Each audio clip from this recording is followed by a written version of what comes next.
Hello भाई लोगों, फिर से स्वागत है आपका एक और नई मूवी की एक्सप्लेनेशन में। इस बार मैं बात करूंगा भूतिया कहानी, और जिसका भी भूतिया कहानी सुनने से मुंह निकल जाता है वो कृपया करके इसको हेडफोन में नहीं अपने घर वालों के साथ देखो, ताकि तुम्हें डर कम लगे। और चैनल पर नहीं हो तो भाई चैनल को सब्सक्राइब करना, वीडियो को लाइक करना। तो चलो कहानी को स्टार्ट कर। और हमारी मूवी का नाम है 1920 हॉरर ऑफ द हार्ट। तो भाई मूवी की शुरुआत में मेघना को दिखाया जाता है, जिसका रोल अविका गौड़ ने निभाया है। वो अपने बॉयफ्रेंड अर्जुन से बात कर रही होती है। अर्जुन मेघना के पिता से उनसे उनकी बेटी का हाथ मांगने का रिहर्सल कर रहा होता है। तभी एकदम से एक लड़का वहाँ पर आकर मेघना को बताता है कि उसके पिता धीरज को कुछ तो हो गया है। और यह सुनते ही मेघना और अर्जुन भागते हुए घर पर चले जाते हैं। और वहाँ पे जाके मेघना देखती है कि उसके पिता चुन्नी से छत पर लटके हुए हैं, और उनको देखकर ऐसा लग रहा था कि उन्होंने सुसाइड किया है। और जैसे ही पोस्टमार्टम की रिपोर्ट आती है, डॉक्टर मेघना के पिता का डेथ सर्टिफिकेट देने से ही मना कर देते हैं और बताते हैं कि उसके पिता का हार्ट उसके शरीर में है ही नहीं। और ये सुनकर अर्जुन और मेघना दोनों ही चौंक जाते हैं और डॉक्टर से बहस करने लग जाते हैं। उसके बाद अर्जुन और मेघना जैसे तैसे उसके पापा की बॉडी वहाँ से लेकर अंतिम संस्कार करने के लिए आ जाती हैं। और तभी मेघना के हाथ से गंगा जल छूट जाता है और उसमें से धुआं निकलने लगता है। मेघना के पिता के अंतिम संस्कार में काफी सारी अड़चने आती हैं और मेघना को अपने पिता के देह संस्कार के टाइम कुछ बुरी सत्यों का भी आभास होता है। मेघना के पिता धीरज को जलाने के बाद सभी लोग वहाँ से चले जाते हैं और मेघना अपने घर पर अकेली होती है। और तब उसको मेज के ड्रॉअर में एक किताब मिलती है, जिसमें मेघना के पिता धीरज ने लिखा हुआ था कि अगर तुम ये किताब पढ़ रही हो तो इसका मतलब मैं मर चुका हूँ, और मेरे मरने की सारी वजह वो तुम्हारी माँ राधिका है, और उसने ही मुझको मारा है। मेघना ये सब पढ़कर चौंक जाती है कि उसकी एक माँ भी है, कि उसको लगा था कि उसकी माँ बचपन में ही मर गई थी। उस किताब में पूरी स्टोरी लिखी होती है कि मेघना के पिता एक राइटर होता है जो कि अलग अलग कहानियां लिखता था, पर उनकी किताब लोगों को ज्यादा पसंद नहीं आती थी और वो हमेशा के लिए गरीब ही रह गया। लेकिन मेघना की माँ राधिका पैसे की भूखी होती है। राधिका ने धीरज को कभी पसंद ही नहीं किया था, और धीरे धीरे राधिका की माँ ने अपना शरीर लोगों को बेचना चालू कर दिया था। फिर एक दिन राधिका की माँ ने धीरज को जहर दे दिया था, जिसकी वजह से उसकी बॉडी धीरे धीरे खत्म हो रही। राधिका ने मेघना को कभी प्यार ही नहीं किया था और उसके पिता के पास छोड़कर किसी अमीर आदमी के साथ भागकर शादी कर ली। ये सब पढ़कर मेघना के मन में अपनी माँ राधिका के प्रति बदले की भावना जाग जाती है, और वो भागते हुए सीधा अपने पिता के चिता के पास जाकर रोने लगती है। फिर एकदम से रोशनी आती है और मेघना को उसके पिता धीरज की आत्मा दिखाई जाती है। मेघना अपने पिता की आत्मा से बात करती है और कहती है कि वो उसकी माँ राधिका को कभी भी माफ नहीं करेगी और उसके पिता की मौत का बदला लेगी। और उसके पिता भी कहते हैं कि वो जिंदगी और मौत के बीच आत्मा बनकर रहेंगे और मेघना की उसकी माँ से बदला लेने में मदद भी करेंगे। अगले सीन में दिखाते हैं कि मेघना की माँ राधिका एक बड़े से आलीशान महल में रहती है, जहाँ पर उसका पति और उसकी बच्ची अदिति साथ रहते हैं। और जब मेघना अपनी माँ राधिका के घर पर पहुँचती है, तब राधिका के बच्चे की बर्थडे पार्टी चल रही होती है, जहाँ पे शांतनु राधिका को बताता है कि उसकी बेटी मेघना उससे मिलने आई है, पर वो मेघना से मिलने के लिए मना कर देती है। शांतनु मेघना के पास जाता है और उससे बात करता है। तब मेघना बताती है कि उसके पिता की मृत्यु हो गई है और उसके पास रहने के लिए कोई जगह भी नहीं है। तब शांतनु मेघना को उसकी बेटी बोलता है और उसको वहीं पे रहने के लिए भी कहता है।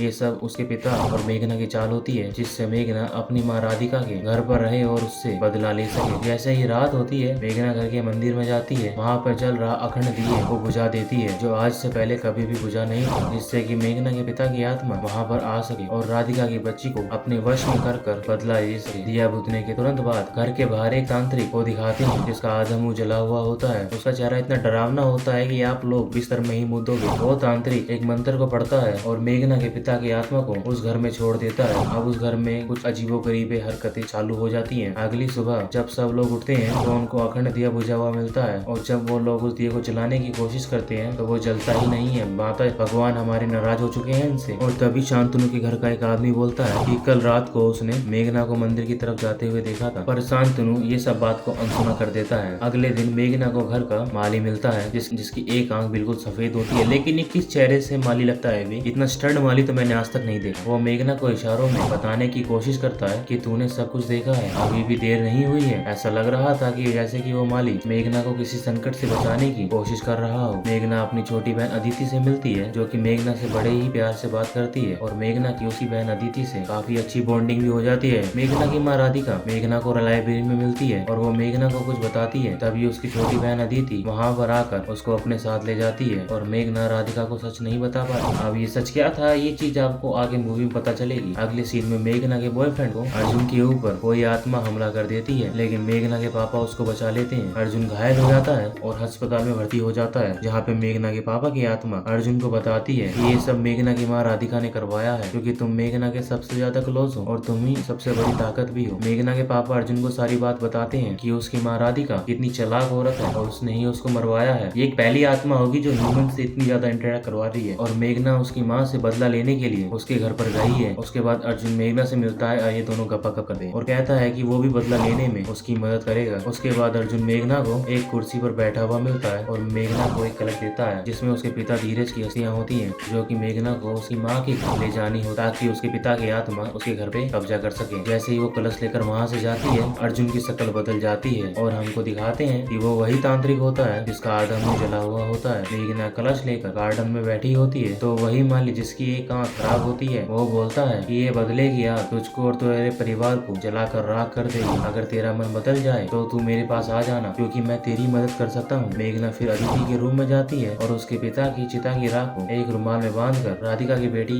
अदिति उसके पास रख देती है और तुरंत कमरे से बाहर आ जाती है। और तभी मेघना को उसकी माँ राधिका मिलती है जो कि उसको सच बताने ही वाली होती है। और मेघना गुस्से में बोलती है कि मेरे बाबा का सच ही मेरे लिए असली सच है। लड़की झुकती नहीं है अपनी माँ के सामने और वो वहाँ से चली जाती है। उसके बाद अदिति को भूत अपने काबू में करने लगता है। अदिति की बेड की चादर एकदम से सरकती है, बच्चों वाला भूत होता है ये। और जैसे ही अदिति उठकर वहाँ से भागती है, अदिति को मिरर में अपना ही चेहरा मिलता है जहाँ पर उसका चेहरा उसको देखकर हंस रहा होता है और अदिति को वो भूत अपने काबू में कर लेता है। उसके बाद जब हमको अदिति को दिखाते हैं तो उसका चेहरा काफी डरावना हो चुका होता है और उसकी आंखें काली पड़ गई थी, जिसको देखकर कोई भी मुंह दे। उसके बाद अदिति की ऐसी हालत देखकर डॉक्टर को वहाँ पर बुलाया जाता है, पर अदिति अपने दांतों से उस डॉक्टर का गला काट देती है। जब एक नौकर अदिति को पकड़ने के लिए कोशिश करता है तो अदिति एक हाथ मारती है और उसके घर का नौकर हक देता है वहीं पर। और फिर अदिति का बेड हवा में ऊपर नीचे होने लगता है और अदिति का शरीर टेढ़ा मेढ़ा होकर मुड़ जाता है। और तभी उस घर का वफादार आदमी चौधरी एक बात बोलता है कि ये सब मेघना ने किया है। जब से वो यहाँ पर आई है तब से कुछ न कुछ गलत हो रहा है। पर शांतनु और राधिका मेघना का सपोर्ट करते हैं, जिसको देखकर मेघना वहाँ से चली जाती है क्योंकि उसको लगता है कि उसकी माँ उसके सामने दिखावा कर रही है। मेघना का बॉयफ्रेंड अर्जुन उसको गार्डन में मिलता है जहाँ पर वो कहता है कि उसके बदले की आग उनके घर में चारों तरफ फैल गई है। तभी वहीं पर चौधरी आ जाता है और सब कुछ देख लेता है। जैसे ही वो अपने मालिक के पास जाने के लिए बताता है, अर्जुन उसको पीछे से मार देता है और मेघना और अर्जुन मिलकर चौधरी की लाश कुएं में डाल देते हैं और वहाँ से चले जाते हैं। और उसके बाद मेघना और अर्जुन ट्रेन में वापस जा रहे होते हैं। तब मेघना अर्जुन को कहती है कि मैंने अपना बदला तो ले लिया, लेकिन मेरे को बिल्कुल भी अच्छा नहीं लग रहा है। उसको ऐसा लगता है कि उसने कुछ गलत किया है। मेघना को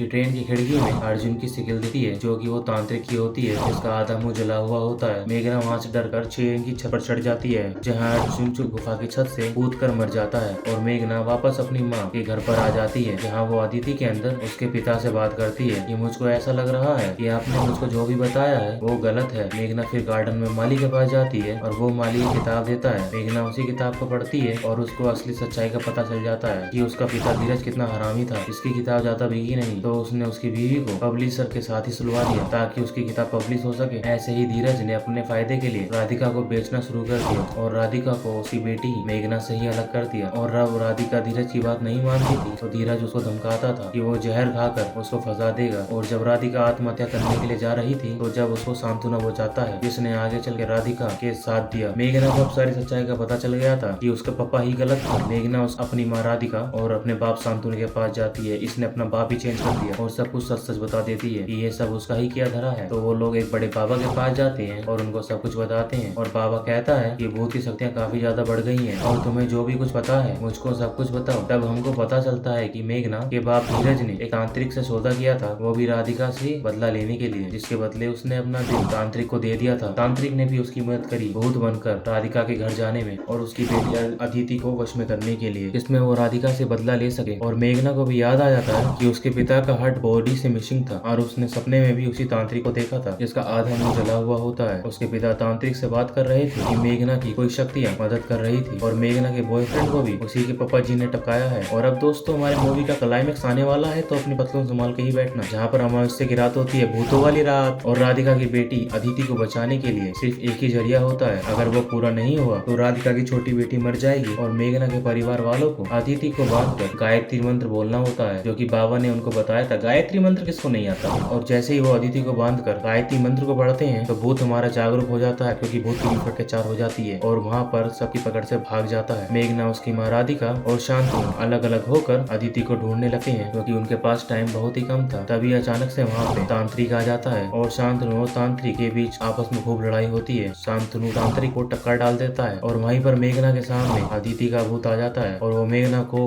पीटा है। तभी मेघना मंदिर में जाती है और माता के त्रिशूल से खुद ही को टक्कर डालती है और फिर मेघना जिंदगी और मौत के बीच चली जाती है। तब उसके पिता उसको दिखाई देते हैं जिन्होंने अदिति को वश में किया था। तब मेघना अपने पिता से लड़ती है और उनको पकड़कर आसमान में रोशनी की ओर ले जाती है। भाई दोनों रिकार्नेशन में जा चुकी है। पर जैसे ही मेघना और उसके पिता की आत्मा आसमान में जा रही होती है तभी अर्जुन की आत्मा वहाँ पर आकर मेघना को बचा लेती है। सच्चा प्यार मरने के बाद भी खत्म नहीं होता और मेघना के पिता धीरज की आत्मा आसमान में चली जाती है और उसको मुक्ति मिल जाती है। अर्जुन की आत्मा मेघना से बोलती है कि तुम्हारा भी टाइम नहीं आया है, तुम अपने परिवार के साथ रहो और खुशी से जियो। यहीं पे होती है हमारी मूवी खत्म। जो जिसने अभी तक पेंट में मुद दिया है वो चैनल को सब्सक्राइब कर लेना, वीडियो को लाइक कर